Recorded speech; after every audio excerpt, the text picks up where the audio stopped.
Henri-Georges, je t'ai demandé de venir pour qu'on puisse montrer l'équipement de sécurité et l'usage de la tronçonneuse en toute sécurité. Toi, tu es bûcheron de métier et tu as été formé à l'utilisation de la tronçonneuse, à montrer comment se servir d'une tronçonneuse en toute sécurité. Donc, je voudrais que tu puisses exposer déjà tout le matériel de protection qu'on doit avoir, dont on doit être équipé quand on utilise une tronçonneuse. Alors, on doit avoir déjà un casque. Alors, un casque. Ouais.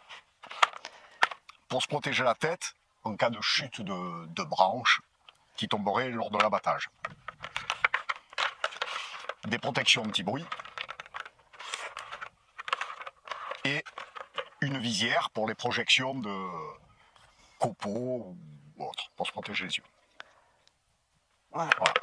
Un élément important, c'est le pantalon de protection. Un pantalon de protection anti-coupure. Voilà. Qui, en cas de contact avec la chaîne, va, en quelques fractions de secondes, bloquer la chaîne. Comme ça, on ne sera pas coupé. Et des chaussures de sécurité. Des chaussures de sécurité qui sont équipées aussi d'une matière qui va bloquer la chaîne sur les côtés. Et une coque pour éviter les écrasements. Un bout de bois, un arbre qui nous tombe sur le pied ne sera pas écrasé. Et des gants. Et des gants. Voilà. Voilà. Ça, c'est la tenue de sécurité pour utiliser une tronçonneuse. De base. Et on ne tronçonne pas en short. Voilà. Ah, avec un pantalon de sécurité. Voilà. Ou en pantalon qui n'est pas un pantalon de sécurité. Est-ce que tu peux nous montrer aussi les points de sécurité sur une tronçonneuse, s'il te plaît? Tu vas me les dire les uns après les autres? Ouais. Donc on a le protège-guide. Alors, le protège-guide.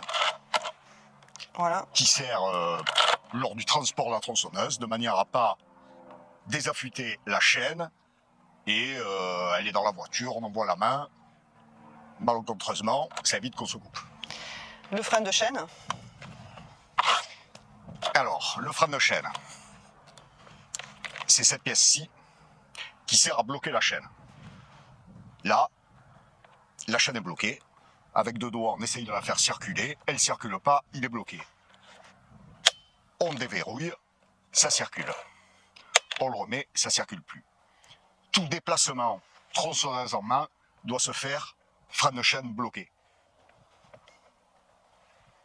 Voilà, et on voit souvent des tronçonneuses qui n'ont plus de frein de chaîne. Donc normalement, voilà. C'est une tronçonneuse qu'on n'utilise pas. Ça sert aussi à un accident qui est récurrent.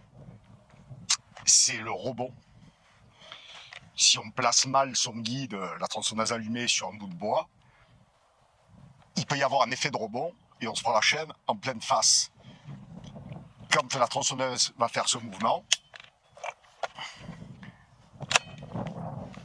elle va taper dans notre poignet, le frein de chaîne va taper dans notre poignet et ça évitera qu'on soit coupé. Le troisième point, c'est l'ergot de protection en cas de rupture de chaîne. Une chaîne peut casser. Si elle casse, on se la prend sur soi et on est blessé. Donc il y a 7 pièces. C'est un petit ergot qui souvent est en aluminium. Ouais. Si la chaîne casse, la chaîne va s'enrouler en partie autour de cet ergot et évitera qu'on se la prenne dessus. La protection de la main en cas de rupture de la chaîne. Voilà. Donc si la chaîne casse, elle va être en partie emmêlée autour de cet ergot, mais une partie va venir taper ici. Du coup, c'est pour ça qu'il y a ce plat qui protège notre main en cas de rupture de la chaîne. La chaîne anti-rebond. Bon, toutes les chaînes modernes en sont équipées, mais on peut encore avoir du stock de vieilles chaînes. Donc la chaîne anti-rebond, c'est un petit ergot qui est aussi un limiteur de profondeur, mais ça je l'expliquerai dans l'affûtage. Cet ergot doit être présent devant chaque gouge. Okay. Les gouges, c'est les parties coupantes de la chaîne. Tu avais noté aussi la double gâchette contre la manipulation de la commande des... Voilà. Gaz. des gaz. Donc, la double gâchette, c'est-à-dire que si j'appuie ici avec un doigt sur la gâchette d'accélération, elle est bloquée, on ne peut pas accélérer. Il faut qu'il y ait un doigt ici et une main fermée dessus. Sinon, ça ne marchera pas. C'est aussi un élément de sécurité. Comme ça, malencontreusement, on peut faire, mais si on a la main fermée, au moins on tire la tronçonneuse et là, on peut appuyer. Un 7e point, on a la tension de la chaîne. La tension de la chaîne. Une chaîne trop tendue va chauffer et a plus de chances de casser. Une chaîne détendue risque fort de dérailler. Du coup, la tension idéale, on prend 2 doigts, on tire légèrement et voilà. On doit pouvoir décoller la chaîne. Pouvoir décoller, mais pas plus que ça, quoi, jusqu'au bord du maillon entraîneur. C'est la partie qu'on voit en bas. Les pouces fermés, c'est quoi ça, les pouces fermés? Voilà. Alors, une tronçonneuse, ça se tient les pouces fermés, c'est-à-dire ainsi, et non pas les pouces ouverts, c'est-à-dire un pouce ici et un pouce là. Voilà. Parce que là, une mauvaise action et la tronçonneuse nous échappe facilement. Si les 2 pouces sont fermés, une mauvaise action, on glisse ou quoi, on la tient fermement, elle ne nous échappe pas des mains. Moi, j'aimerais rajouter quelque chose, c'est par rapport à une élagueuse. Tu me parlais du fait que les poignets étaient éloignés, qu'on avait une meilleure prise. Voilà. Alors que sur les élagueuses... Alors, pour des petits travaux, souvent des gens achètent des élagueuses car elles sont petites, légères et souvent puissantes. Mais la différence entre une tronçonneuse et une élagueuse, c'est que la tronçonneuse a une poignée dessus et une poignée derrière. Et cet écartement correspond à peu près à une position naturelle d'équilibre. Alors que l'élagueuse a une poignée devant et une autre poignée dessus. Et là, on n'est plus du tout en position d'équilibre. Un faux pas et on tombe et on se blesse. Une élagueuse, c'est fait pour être utilisé lors d'élagage en hauteur, uniquement, jamais au sol. Et le dernier point, tu me parlais de l'affûtage. Voilà, l'affûtage est aussi un point essentiel de la sécurité.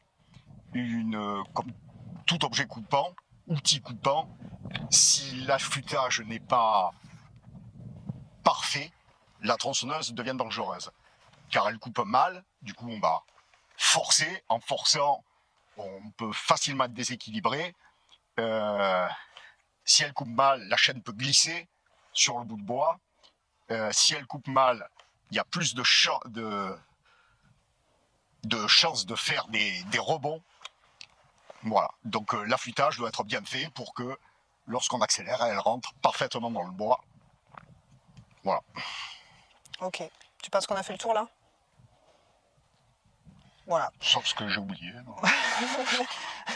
Donc voilà, pour les points de sécurité à l'utilisation avant l'utilisation de la tronçonneuse, la tenue de sécurité et que tous les points de sécurité soient présents sur la tronçonneuse avant l'utilisation, notamment Voilà. l'affûtage de la chaîne. Ok, merci. Avant de commencer tout abattage, il faut observer l'arbre dans son ensemble, le penchant naturel, la cime et les branches qui peuvent casser ou tomber à l'aplomb lors de l'abattage, dégager le tour de l'arbre et préparer un chemin de repli à l'opposé de la chute de l'arbre. Ensuite, vérifier qu'il n'y a personne, à part l'opérateur, à moins d'une distance de 2 fois la hauteur de l'arbre. Il y a des postures de sécurité, se tenir en amont de la pente. Tout déplacement de tronçonneuse en main doit se faire frein de chaîne bloqué. Et ne pas tenir la tronçonneuse plus haut que la hauteur des épaules.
Alors, les fascines, ça sert à maintenir, à ralentir l'eau de pluie quand il va pleuvoir, et notamment sur les grosses pluies qu'on peut avoir à l'automne. Et le sol a brûlé, du coup il est très léger, il y a beaucoup de cendres. Toute la matière organique, elle va être emportée. Et donc le fait de faire des fascines dans les pentes, ça permet de maintenir, de ralentir l'eau, le flux d'eau, et de maintenir la terre et la matière organique derrière les fascines. Hop, ce qui va permettre la régénération, une meilleure régénération des forêts.